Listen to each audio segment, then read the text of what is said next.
It was a typical Saturday in suburbia, except I was stuck hosting a garage sale. I hate garage sales and would have rather thrown everything away, but my wife insisted. Even though we didn't need the money, she suggested donating the proceeds to our kids' school, where she's an active PDA member. She's as dedicated to the PDA as I am to my car. I was relaxing in my backyard hammock, gearing up for my Sunday marathon training. Sundays are big for me. I run between 18 and 24 miles, leaving me exhausted for the rest of the day. In the evening, once it cools down, I wash my 2009 Mustang GT. The garage is spotless, with floors clean enough to eat off and even a TV inside. Suddenly, a young couple approached. The guy asked if I had mispriced the Master X Station dual-screen video system at $50, thinking it should be $500. "No," I said sharply. "The price is $50. Take it or leave it." He looked skeptical and asked if it worked. "It's barely been used and in near-perfect condition," I replied. "If you don't want it, someone else will." He wondered why I was selling it so cheaply. I sighed, knowing this was one of the things I hated about garage sales.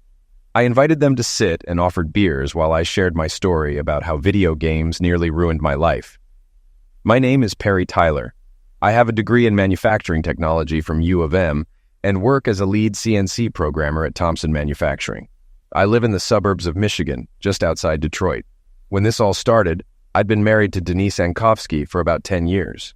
We weren't rich, but we had a comfortable life. Denise and I were opposites physically. She peaked early with a decent figure, long brown hair, and a body that attracted attention.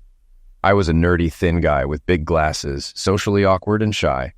I was hopelessly in love with Denise. The first few years after college were tough for most of us.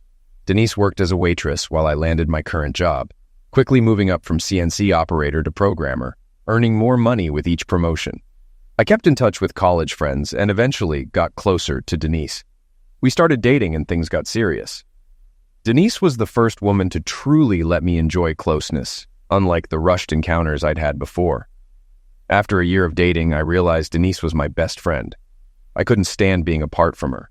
When I proposed, she was surprised, questioning why I wanted to marry her when we already had a great relationship. I told her how much I loved her and couldn't imagine life without her. She said yes, and we got married. 10 years into our marriage, I thought we were happy. We had 2 boys, Bobby, 5, and Johnny, 3, waited until we were financially stable to have kids, and owned a nice house with 2 cars and a pool. But over the years, we changed.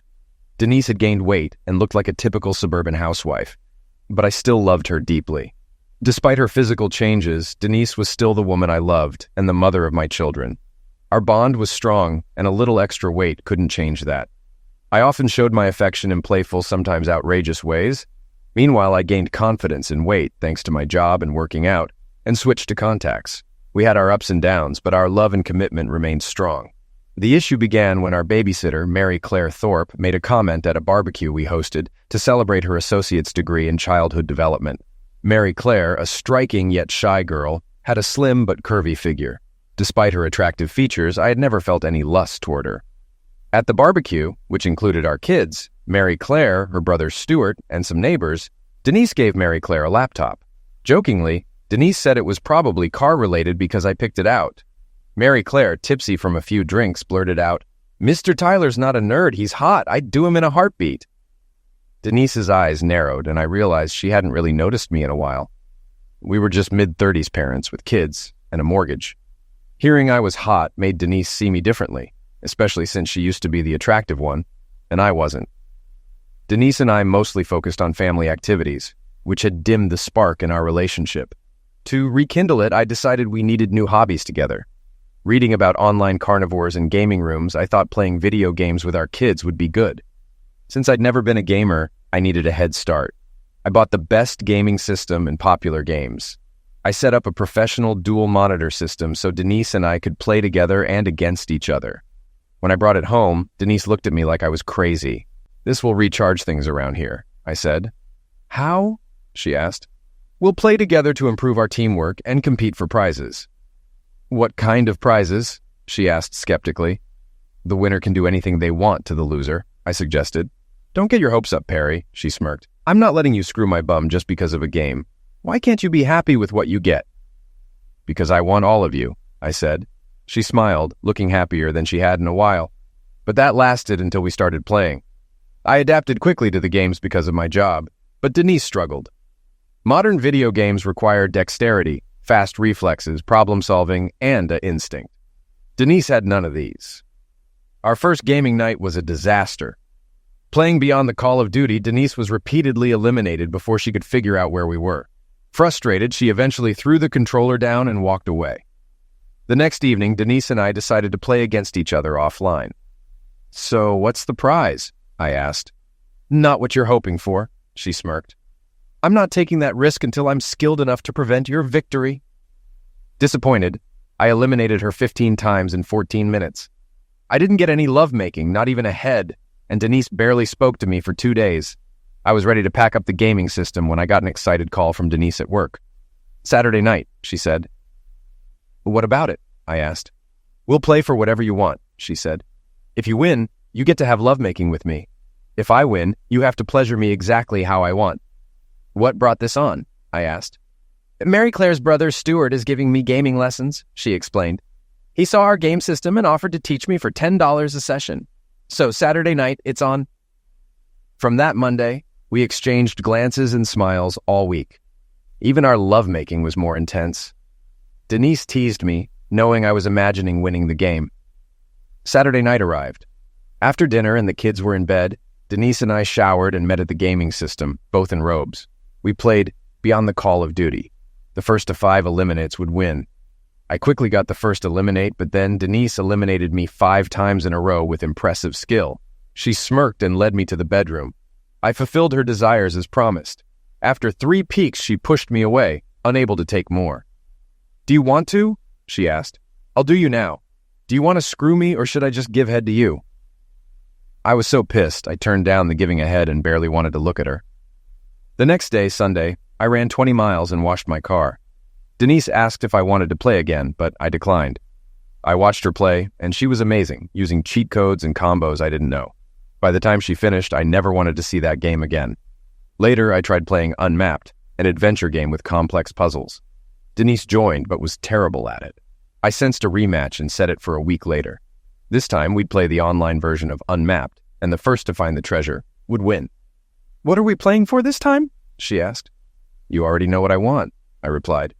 "Well, this time, I want you to lick every inch of my body, suck my toes, and then do what you did last night," she said. I'm still tingling.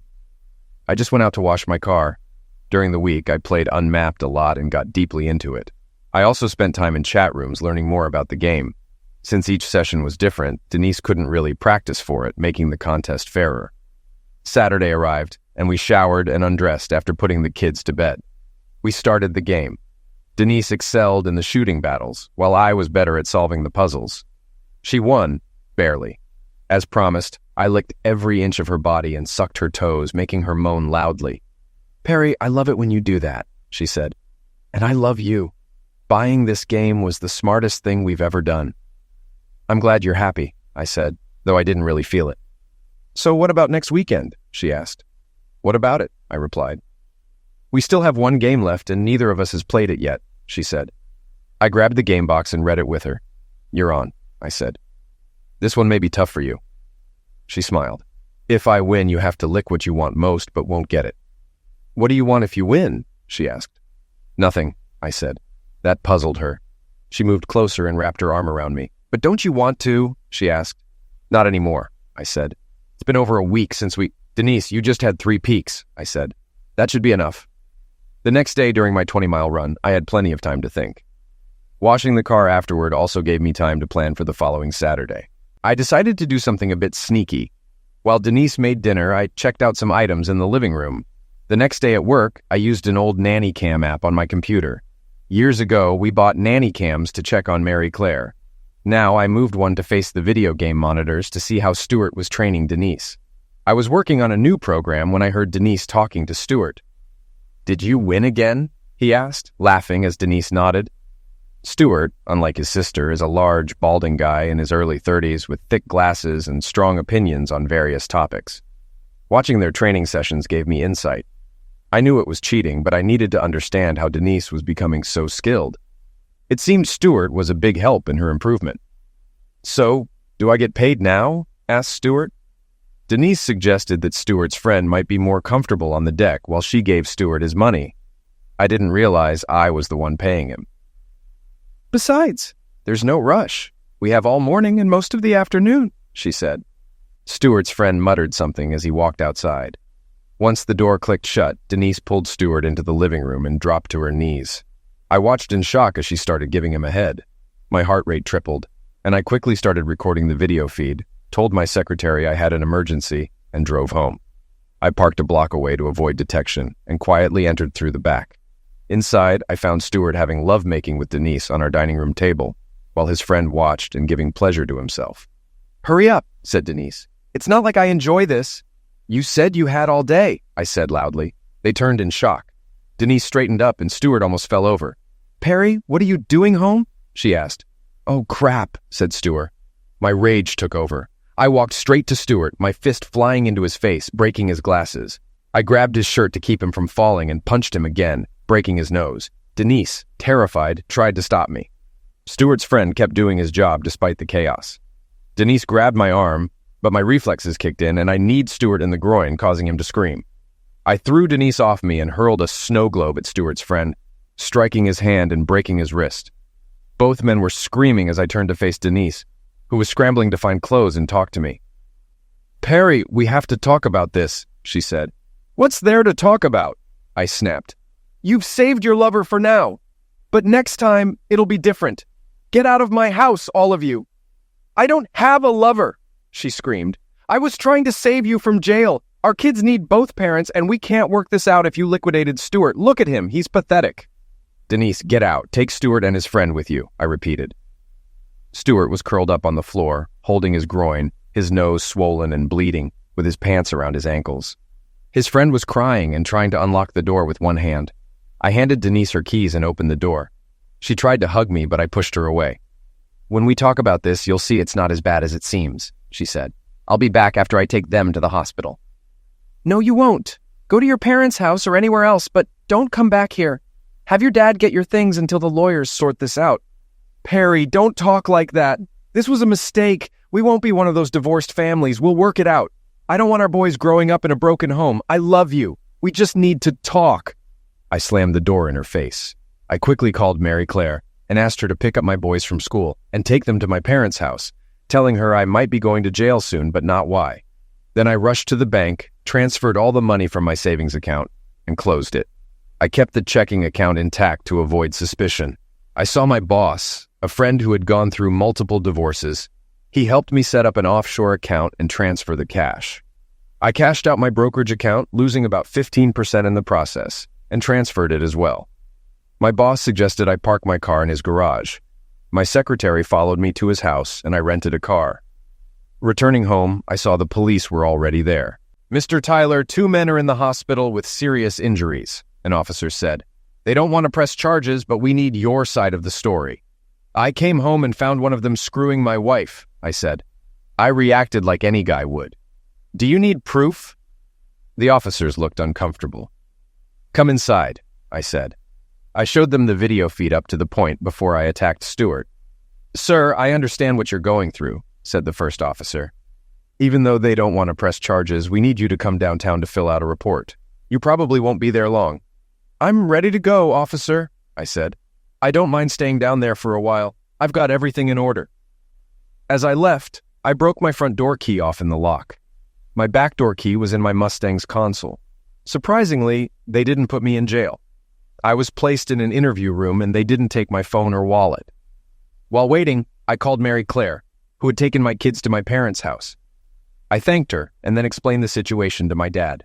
He decided to call and leave a message on my home phone saying he was taking the boys fishing with my permission. Soon after, Denise called me, but I hung up. She called again, and I hung up again. Then her mom called, and I couldn't hang up on her. She asked me to go to the hospital to talk to Denise. I told her I couldn't because I was in jail.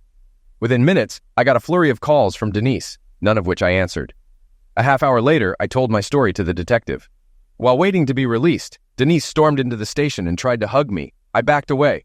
Stay away from me, I said. Honey, we have to sort this out, she said. There's nothing to sort, I replied.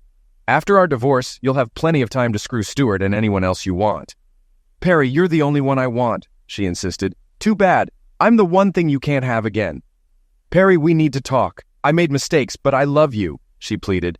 You let that sleazebag screw you from behind. Something you never let me do, I snapped. I've supported you, married you, and we have kids together. What has he done for you? He taught you to play video games. He ended our marriage, so your future is with him now. No one has laughed at you, she said. I love you, Perry. Don't do this to us. I didn't do this, I said coldly. You did. You've never seen the real me. I'm done talking. Speak through my lawyer. Perry, we need to talk calmly, she said. I turned away and childishly stuck my fingers in my ears, singing loudly. She got redder. Perry, don't make me do this, she said, pulling out her phone and speaking to someone. Then she looked at me with an evil expression and left. The detective quickly returned to the room. Mr. Tyler, we're going to have to hold you, the detective said. The men you assaulted have decided to press charges. Call me when you're ready to listen to reason, Denise said. This could have been easy, but you made me bring out the witch. I was moved to a cell. An hour later, Denise rushed in. Perry, where are the kids? She asked. I refused to answer. Perry, you're taking this too far. It's not what it seems. I need your back door key. The front door is jammed, she said. Denise, the house is in my name. I don't want you in it. If you go in, I'll charge you with burglary or trespassing, I said. Perry, you don't want to have lovemaking with me.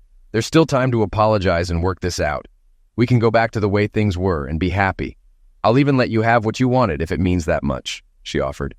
Screw you, I spat. I don't want it anymore. I want to be free of you and start over with someone who loves me enough to be faithful. Her eyes narrowed. Perry, I love you. Don't make me do this. A lawyer told me I could get your house, most of your salary, your retirement, plus child support. You'd be living in a shelter. I'll plead guilty and take jail time, I smirked. You're angry and hurt, she said. You'll regret turning down this chance. No, I won't, I said. It doesn't mean anything anymore.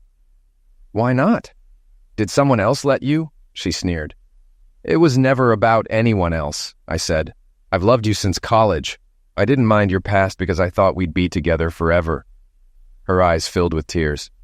Perry, I never knew you felt that way. I thought you just couldn't find anyone else. It doesn't matter anymore. Let's just get the divorce, I said. Perry, please don't do this. Neither of us will be happy, she said. Screw you, Denise. I love tuna, I snapped. She walked out, and the guard told me Denise was bailing me out. I asked if I had to accept it. You could refuse, but that would be stupid, he said. I don't want anything from her, I said. Denise returned. Why do you want to stay here? We need to talk. I can talk here, I said, waving for the guard. This woman is molestating me. I want her barred from visitation. The guard escorted her out as she screamed, I'd regret it. The next morning, my favorite guard told me someone wanted to see me. I don't want to see my wife, I snapped. It's not her, he said. Do you want to go to her or should I send her back? Send her back, I said.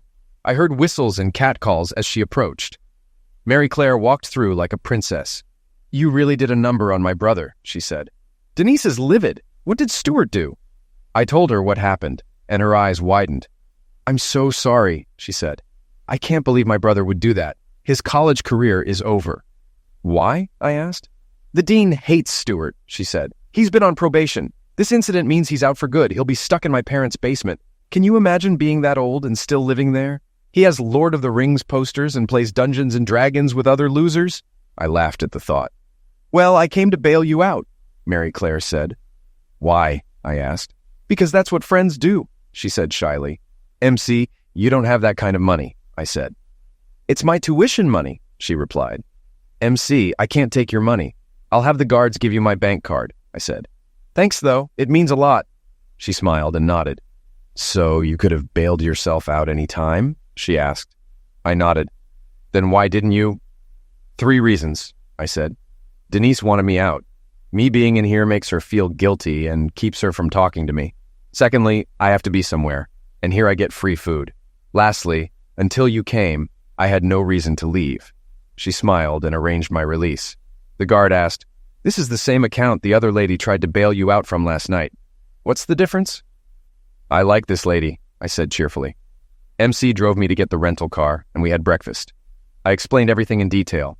While I was in jail, Denise spoke to Stuart and got a cutthroat lawyer to either force me back or destroy me. MC hugged me, offering her help. I told her just being there was enough. I went to my house to get some things from the garage. As I arrived, Denise and her lawyer got out of a car. "Why did you let another woman bail you out, but not me?" she hissed. I introduced myself to her lawyer, who was very polite. "I don't have access to the house now," I told him. "You'll need court permission for Denise to get her things. I'll arrange that soon." "Thank you," he said. "That's reasonable. I didn't expect—" "Stop ignoring me and answer my questions," screamed Denise. Neighbors were watching. I continued, "You expected yelling and screaming. I'm not like that." Denise wasn't either until this started. "You'll serve papers soon. Here's my cell number for arrangements." "Aren't you living in the house?" he asked. "I sold it," I said. "I'm the sole owner. If we can't live here as a family, there's no use in keeping it." His eyes widened and Denise started crying. "Could you answer her questions before she melts down?" he asked. "Denise MC bailed me out with my checking account. There's no other woman." "You were the only one for 10 years until you ruined it." She looked up, teary-eyed. "But we could still have everything we wanted," she said. "I let my competitiveness control me." "No, Denise," I said, "we can't go back. I can't forget what I saw or trust you again." "Are you sure?" she asked softly. "Maybe with time you'll change your mind." "I don't think so," I said. "Can we at least talk about it? Sit down and work out our differences like reasonable people?" she asked. "I'd like that," I said. "Let's meet in the park at 1 o'clock. "Why the park?" she asked. "In case things get loud," I said. "Plus, it's a public place where we can both walk away if needed." "Okay, I'll see you soon," she said. I got into my rental car and called my boss to update him. "Don't be fooled," he warned. "Her lawyer has been asking about your income and retirement plan. Stick with the plan. Head for Vegas today. If she files, our moves could be more questionable." I met with my lawyer and gave him Denise's lawyer's info. He laughed and said, "You know I have to report everything you told me, right?" "I don't care," I said. "All that matters is my kids are fine. I like tuna." "Good thing I have short-term memory loss," he said. "I can't remember anything you just told me." I headed to the park and saw Denise on the bench in the bandstand. I sat down on the opposite side. "It feels like a lifetime ago when you used to come into the kitchen and touch me while I cooked," she said. "Now it's like I have a disease." "Perry, this all went wrong. I think there's something wrong with me. I'm not acting like myself. I'm so sorry for what I did. I blamed you at first, thinking if you hadn't brought that game home, this wouldn't have happened. But I see now that I was trying to get back what we had. I loved you more than anything, Perry. I couldn't just do nothing." "I see that now," she continued. "But what you don't see is everything else. You're an attractive man, and I'm lucky to have you. Remember 10 years ago? I was the hot one. Everywhere we went, people wondered why I was with you. Guys would hit on me when you weren't looking. But I never took the bait. I wanted forever, not just a quick fling. I didn't want to end up like those older women who had nothing but a one-bedroom apartment and a cat. I saw happier women with homes, families, and husbands who loved them. I realized the difference was love. None of the guys we used to hang out with cared about me like you did. That's why I went after you. And I'm so glad I did. The problem is, the balance of power has changed. You've become more attractive, and I've become a mom with sagging who still sees herself as that hot girl. Lately, no one notices me, but many women mention how hot you are. I think I really started to notice it 3 months ago at MC's celebration. It hit me how little you needed me. You never did anything wrong, Perry. It was me. You're still the same considerate, funny guy. But I needed something, so I started ordering you around and drifting away. I needed to believe I didn't need you, while you worked hard to take care of us and keep me close. The video game idea was great, but I ruined it. You showed me how much you still wanted me by what you wanted to win. I saw it as you trying to have power over me. When you explained why you wanted it, I realized how foolish I was. I had no clue you loved me that much. The thing with Stuart hurt you, and I didn't mean for it to. I just wanted to beat you at the game. When Stuart and I were alone playing games, things went too far. We talked about the bet, and he wanted to share the winnings. When I won the first time, you made me feel so special. But when you didn't want to have lovemaking afterward, I thought you were saving energy for your run. The next day, I had to give Stuart a head for his help. Determined to win again, Stuart said it would be harder, but he knew a way. He wanted actual physical engaging, but I refused. Eventually, I realized I couldn't win without cheating, so I gave in. Stuart had a cheat code that gave me unlimited health. I watched you solve puzzles and then use my code to bypass one. I won by just shooting everyone in sight while you had to strategize. When you caught us on Monday, I was in shock. It felt unreal, like part of the game. None of it is worth what I put you through. We need to figure out how to move past this and what I can do to make it up to you. Denise, that's just it, I began. All I ever wanted was us. That's gone. You loved me when I was a nerd with giant glasses. I loved you until I saw you with Stuart. Physical things don't matter. I fell in love with a woman who smiled at me and loved me when others laughed. You gave that up with Stuart. We need to focus on what's best for the kids and figure out custody. Perry, this isn't what I wanted to hear, she said. I came here to find out how we get back together. Now you start thinking again. Come up with something to fix this. She started to get upset again, her voice rising. I'm sorry, Denise, but this is too much for me. Acting like a witch and screaming won't fix this. We'll never get the trust back. The best we can do is co-parent and maybe be friends someday when the sting has faded. Co-parents? She screamed, standing up and glaring. Friends! I don't want to be your friend. I'll give you 2 days to get your head straight or we're going to war. If you force my hand, I'll take everything. Your money, savings, house, and even your car. She was screaming so loudly that everyone around us stared. 2 days, Perry, and you'll either be with me in our bed or screwed over in the divorce. You'll end up in a shelter, eating tuna from a can, working yourself to end of life for me. And I'll probably be screwing Stuart or someone else just to spite you. When you retire, I'll take most of your retirement package so you'll have nothing. Do I make myself clear? And if I hear about you with another woman, I'll destroy you. She knocked over the bench and stormed off. That afternoon, I went to Las Vegas. I stayed in a nice hotel, gambled a bit, and the next morning there was a knock on my door. A man handed me a file showing I had lost nearly $200,000. Where'd I get that kind of money? I asked. He smiled. You sold your house and cashed in your retirement. Then you lost it gambling. Your boss, Justin, is my cousin.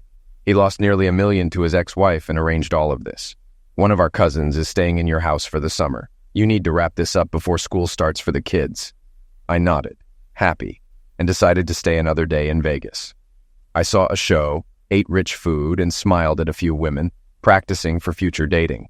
The confrontation came sooner than expected. The morning I returned, I thanked Justin and gave him a progress report. My dad was bringing the boys back that afternoon.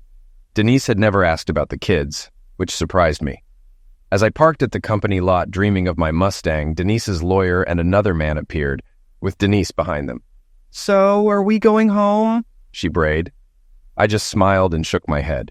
Her eyes darkened, and her face reddened like a boiler about to explode. The guy with Denise and her lawyer handed me a folder. You've been served, he said. Denise's lawyer looked apologetic. I realize this isn't the best way to do this, he said. Your wife insisted. This feels like an ambush. Maybe you could bring your lawyer to my office and we could discuss a settlement or property division calmly. I warned you, Perry, Denise said acidly. Whenever you're ready to listen to reason, I can make this go away. Your court date for the assault charges is coming up. I can make that disappear too. She looked at me smugly. One way or another, I'm moving back into my house soon. That afternoon, I met with Denise, her lawyer, and our respective teams. Denise had brought Stuart and his friend. I brought another friend of Justin's. Stuart got very nervous when he saw him. Are you ready to give in? Denise asked. Let's get started, I said. Well, her lawyer began, we're petitioning for divorce on the grounds of mental cruelty. I laughed and everyone looked at me. What's so funny? Denise's lawyer asked. Let's go back 15 seconds, I said. Your client was begging me to stay married. Does that sound like I've been cruel? He looked at Denise, who was fuming. Denise, I thought you were filing under irreconcilable differences. I was willing to agree to that, sparing embarrassment and Stuart's reputation. But if you're fighting fire with nonsense, I'll introduce some truth. I'm changing my countersuit to infidelity. Denise's lawyer looked shocked. You didn't know this, did you? I asked him. Your client didn't tell you why I'm divorcing her, did she? This is a no-fault state. You don't have proof, do you? He sputtered. I held up my iPhone and played the video from the nanny cams. His eyes widened, and he looked at Denise. I need to confer with my client, he said. He and Denise stepped outside, and we heard yelling. Stuart looked very nervous. When they returned, her lawyer said, We'd be willing to go for irreconcilable differences. I'm not sure I am anymore, I said. After all the pain she caused me, maybe everyone should know what kind of woman she is. But let's table that for now. Continue with your petition. My client wants the house, primary custody of the children, child support, spousal support, her car, 60% of the savings and checking accounts, investments, and half of your retirement package. She also suggests couples counseling to resolve your differences. I laughed again. The lawyer looked at me. "What is it this time?" he asked. "Once you've found the woman you love screwing another guy, it changes you. You go a bit crazy. I wanted closure, to get away and start over, so no." "No what?" Denise demanded. "What did you do?" "I sold my house," I said. "I did it before you filed for divorce. I also emptied the savings account. I thought I could triple it in Vegas and pay you off. But I lost it all." "How much did you lose?" her lawyer asked. "All of it," I said. "I even owe the casino several $1,000s. "And the retirement plan?" the lawyer asked. Surely my client is entitled to something. I wasn't fully vested. I quit in a rage, so it's worth little. I had to sell my car to start paying off the casino. All we have is Denise's car, which we still owe money on. Without a job or place to stay, I don't know how we'll keep up with her payments. The kids, who Denise hasn't asked about, are with my parents. "You idiot!" screamed Denise. "What I did was stupid, but this is worse." "So, will you attend counseling and try to save the marriage?" asked her lawyer. "No," I said. Denise folded her arms. "What am I going to do? You're going to fight me for custody?" "Why can't we just get back together? We both screwed up," she said. "No, Denise, you screwed up," I said. "I just reacted." She started crying and calling me names. "I can't get a job if I'm in jail," I said. "If you agree to try to save our marriage, I'll call Stu off," she said. "Don't worry about it," I said. "Stuart is in more trouble than I am. The gentleman I brought is the dean of Stuart's college. If Stuart doesn't drop the charges, he's expelled." "But she told me to," said Stuart.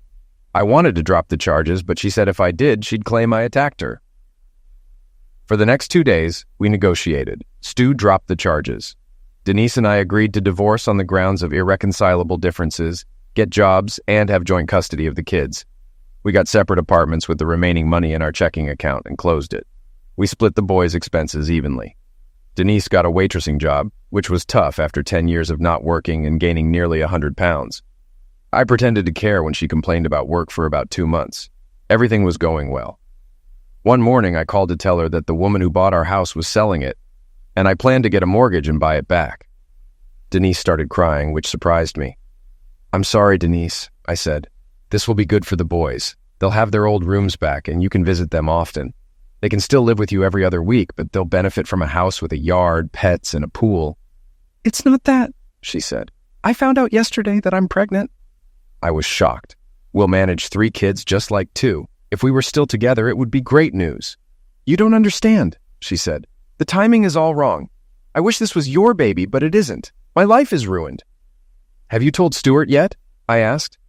"I'm going to today," she said. "But Perry, he doesn't have to know. No one does. Couldn't we?" "No, Denise," I said. "There's been too much lying already. Look where it got us." "But I don't want to be with him, Perry," she said. "I want to be with you." "Denise, that's not possible right now," I said. "Who knows what may happen in the future? A year ago, I never saw us living apart or you carrying someone else's baby. But that's where we are now, all because of that video game system."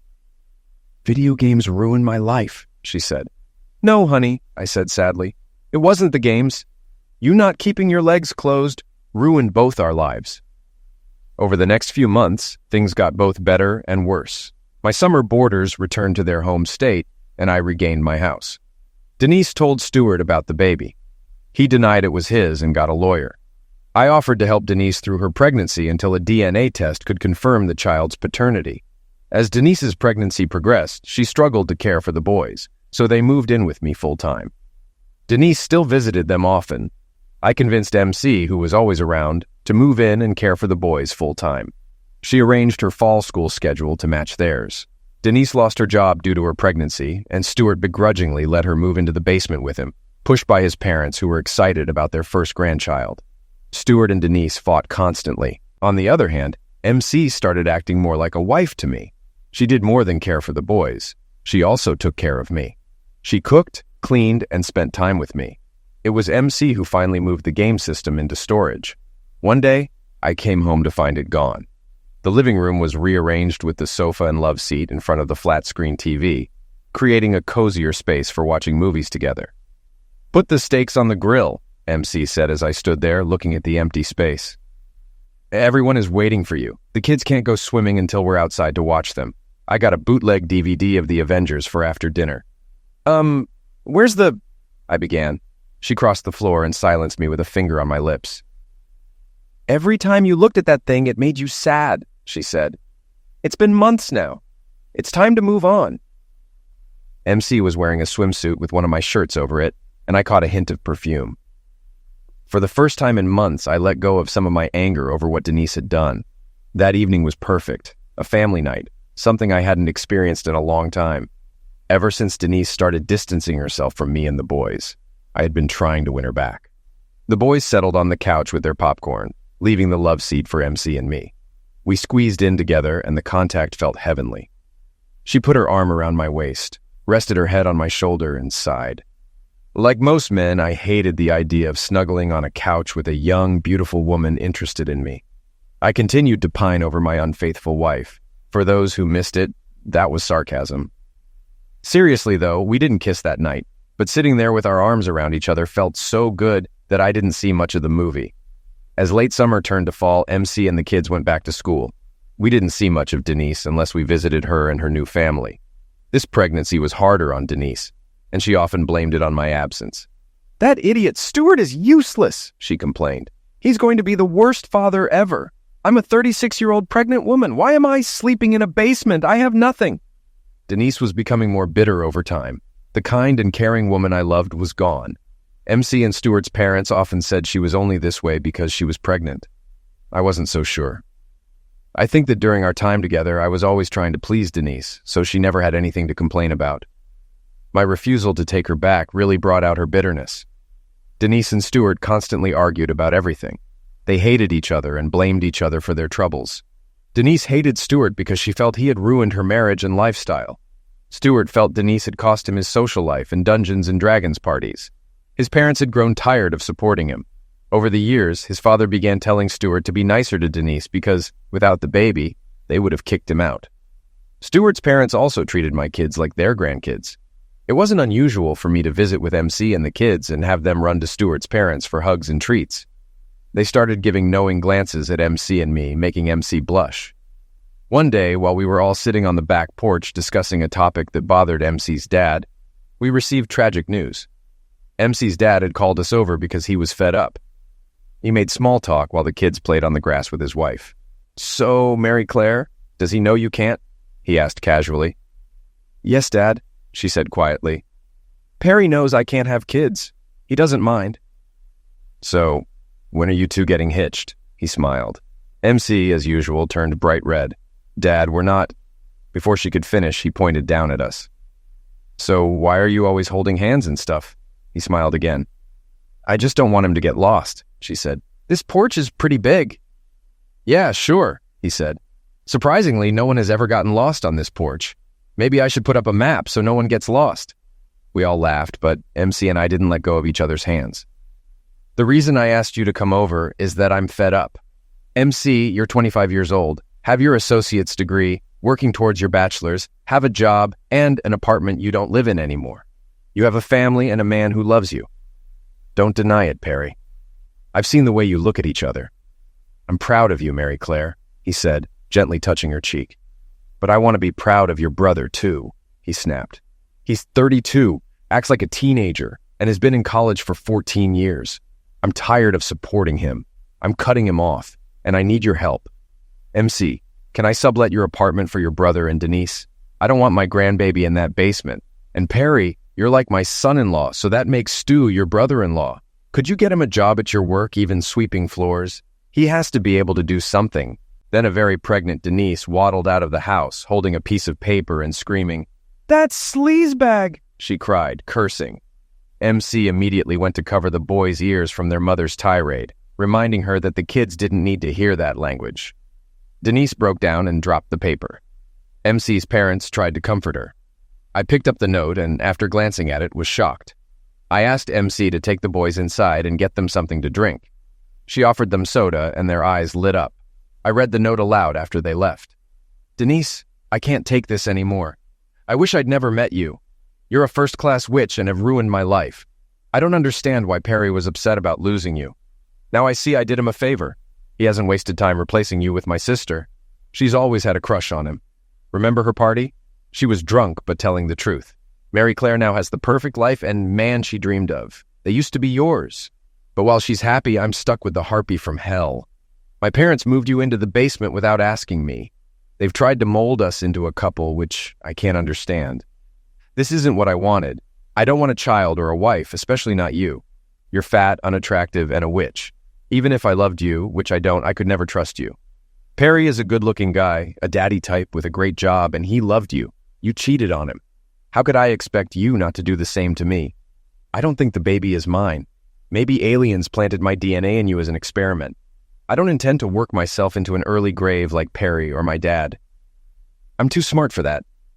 So, with a not-so-heavy heart, I'm getting out of here and heading for greener pastures. Don't look for me. I won't be where you search. Tell my dad he can be happy now. I'm finally out of his basement. Sincerely, Stuart. As I finished, Denise started bawling. MC's parents tried to console her, saying everything would be all right, but she wasn't buying it. Life bites you when you do bad things. But in this case, things ended up right after all the lying and scheming. A few bad things happened, but we moved on.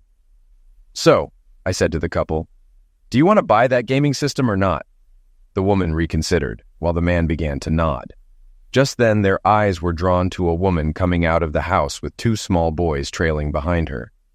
Mommy, I want to go in the pool, said my son Johnny. She picked him up and kissed his nose. You have to wait a while, Johnny. You just had lunch, she said. That child called her mommy. So you and your wife got back together? Asked the woman. She doesn't look fat to me. Did she go on a radical diet? Before I could say anything, a beat-up and sputtering 1980s Yugo with rust and body damage pulled into the yard. The windshield was cracked, and all the wheels had excessive camber as if the car was overloaded. An unattractive, heavy-set woman got out, leaving it running.